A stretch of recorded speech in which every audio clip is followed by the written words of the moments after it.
नमस्ते। पूज्य श्री लालाजी महाराज के 149वें जन्मोत्सव के अवसर पर पूज्य दाजी द्वारा दिया गया यह संदेश।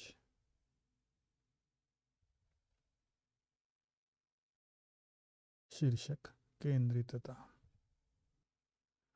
प्रिय मित्रों, हमारे आध्यात्मिक अभ्यास का लक्ष्य एक ऐसी साम्यावस्था प्राप्त करने का है जो कम से कम उस संतुलन के समान हो जो कि सृष्टि रचना के पहले मौजूद था। संतुलन से हम क्या समझते हैं? भौतिक स्तर पर कोई वस्तु तभी संतुलित होती है जब उसके गुरुत्व केंद्र को थाम कर रखा जाता है। यदि वह केंद्र ही अपना सहारा खो दे तो उस प्रणाली का साम्य खो जाता है। जीवन में साम्यावस्था बनाए रखने का अर्थ है खुद के केंद्र पर अपना फोकस रखना। लेकिन हमारा केंद्र क्या है?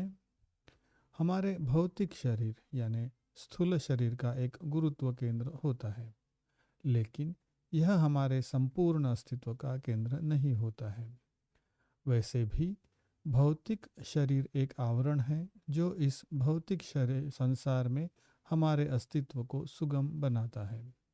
हमारे संपूर्ण अस्तित्व के लिए ज़्यादा जरूरी हमारे आंतरिक सूक्ष्म शरीर है जो मुख्य रूप से मनस, बुद्धि और अहंकार है। ये तीनों सूक्ष्म शरीर एक साथ चौथे सूक्ष्म शरीर में वास करते हैं जो कि चित्त है।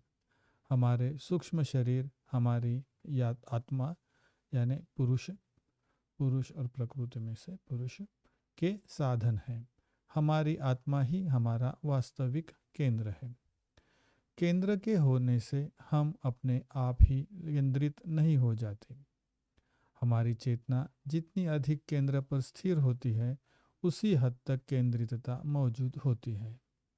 केंद्र पर फोकस करने की चेतना भौतिक वस्तु के संतुलन बिंदु को सहारा देने के बराबर ही होती है। यह व्यक्तिगत साम्यावस्था का स्रोत है। यदि किसी खड़ी चट्टान की चोटी पर रखा पत्थर किसी तरह से अपनी केंद्रितता खो दे तो वह लुढ़क कर चकनाचूर हो सकता है।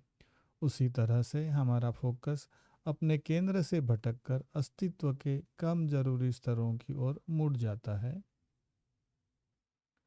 तब हम भी अस्थिर हो जाते हैं। फिर हम कमज़ोर पड़ने लगते हैं। ऐसे पलों में हमारी कमजोरियां खुद को उजागर करती है और हम पथभ्रष्ट हो जाते हैं। जीवन में कोई भी चीज़ हमारे ध्यान को अपने आध्यात्मिक केंद्र से भटका सकती है। सबसे घोर कसूरवार है इच्छाएं। लेकिन हमारी वास्तविक जिम्मेदारियां भी हमें भटका सकती है और अस्थिर कर सकती है यदि हम उन्हें ऐसा करने दे तो। असंख्य जिम्मेदारियों के साथ एक सामान्य जीवन कई सूर्यों के चक्कर काटने वाले ग्रह की तरह होता है। यह कई गुरुत्वीय केंद्रों द्वारा आकर्षित या विकर्षित होता रहता है। हम जीवन की अनवरत गति में खो जाते हैं। फिर भी क्या संसार से मुंह मोड़ लेना समस्या का हल है? युगों पहले भगवान श्री कृष्ण ने संभाव और योग, ये भगवद गीता के अध्याय 2 47 से 50 श्लोक में अधिक अच्छी तरह स्थित रहते हुए सांसारिक कर्तव्यों को करने की संभावना बताई थी। सहज मार्ग को इस धारणा की व्यावहारिक अभिव्यक्ति के रूप में और एक साधन के रूप में समझा जा सकता है जिसकी मदद से इसे प्राप्त भी किया जाता है। 12 जनवरी 1946 को लालाजी महाराज ने दिव्य लोक से अंत संचार के माध्यम से बाबूजी महाराज के साथ एक फारसी दोहा साझा किया था।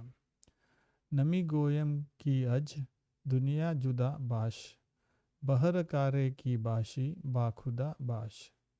यानी मैं तुम्हें दुनिया में मुंह फेर लेने के लिए नहीं कहता, बल्कि हर काम ईश्वर की याद में रहते हुए करने को कहता हूँ।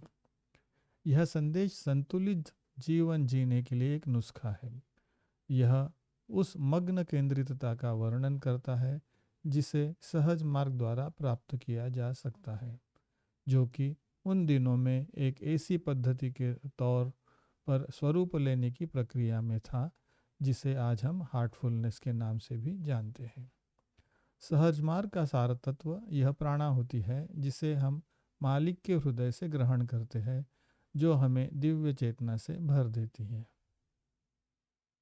उस चेतना को बनाए रखने में सहज मार्ग का व्यक्तिगत दैनिक अभ्यास हमारी मदद करता है, जिसमें मुख्य रूप से ध्यान, सफाई और प्रार्थना शामिल है। हर सुबह ध्यान में हम केंद्रितता को फिर से स्थापित करने के लिए खुद को ढालकर ग्रहणशील बनाते हैं। शाम की सफाई भविष्य में आने वाले भटकाव के बीजों को साफ कर देती है। ऐसा न करने पर ये बीज हमें प्रदान की गई दशाओं को बिगाड़ देते हैं।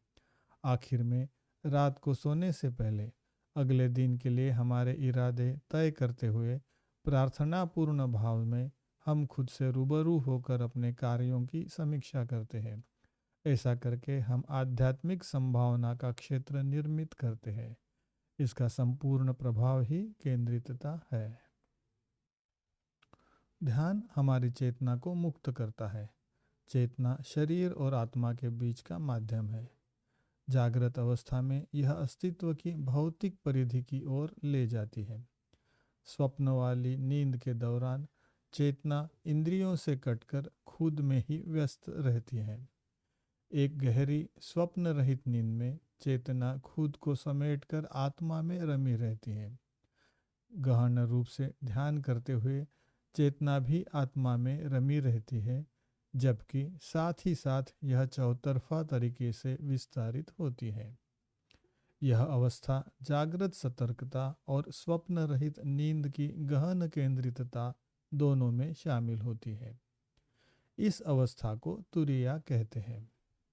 जब हम ध्यान की इस तुरीयावस्था को अपनी सक्रिय जागृत दशा में ले आने में सक्षम हो जाते हैं, तब यह तुरीयातीत कहलाती है।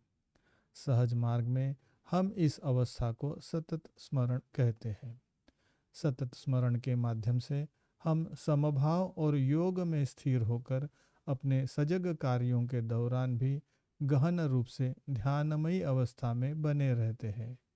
इसी तरह हम दिव्य चेतना में अपने कर्तव्यों का पालन कर सकते हैं और अज्ञात मध्यकालीन सूत्र लाइबर 24 फिलोसोफोरम में प्रमाणित सत्य को समझ सकते हैं, जो है ईश्वर एक असीमित वृत्त है जिसका केंद्र हर जगह है और जिसकी परिधि कहीं भी नहीं है। प्रेम और आदर सहित।